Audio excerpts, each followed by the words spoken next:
Bonjour à tous, pour ce premier Fastcam de 2023, je vous souhaite d'abord à tous tous mes vœux de bonheur pour cette nouvelle année.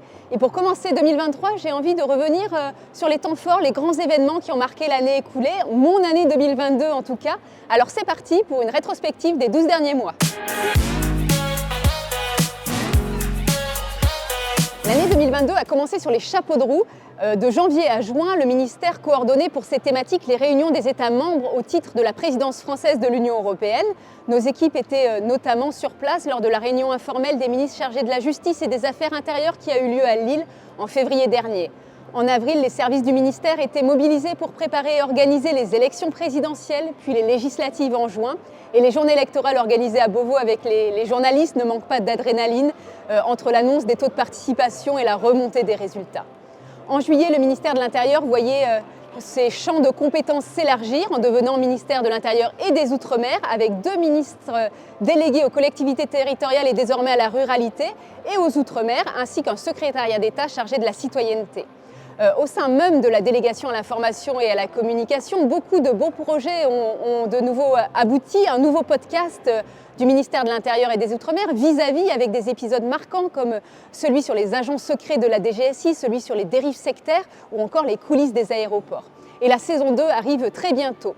J'ai aussi commencé à expérimenter avec vous les Twitter Space, grâce auxquels je peux, avec des experts, répondre à toutes vos questions. Je vous donne ainsi rendez-vous en plus chaque vendredi sur des sujets d'immigration avec les bons mots, avec le récap presse aussi chaque samedi sur Twitter si vous avez loupé une actu. Et bien sûr, au milieu de tout cela, des prises de parole médias, des réponses aux journalistes pour expliquer l'action du ministère, valoriser sa mobilisation et le travail colossal de ses agents au quotidien.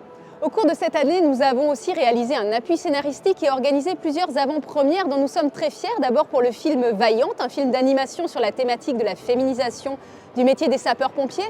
Pour le documentaire aussi sur le groupe de protection et d'appui, un film plein d'humanité et plein de sincérité qui aborde la lourde thématique des violences sexuelles sur les enfants et sur les adolescents. Et puis le film Novembre qui revient sur l'engagement de la police judiciaire sur le dramatique attentat du 13 novembre. Avec les collègues, nous avons aussi poursuivi le Tour de France des préfectures à la rencontre des communicants des services de l'État. Nous nous sommes déplacés dans une quarantaine de départements, l'Hérault, la Charente-Maritime, les Hautes-Pyrénées, l'Eure-et-Loir, l'Ille-et-Vilaine, la Meuse et je dois en oublier, bien sûr la Guyane qui a été un moment marquant pour moi l'année dernière.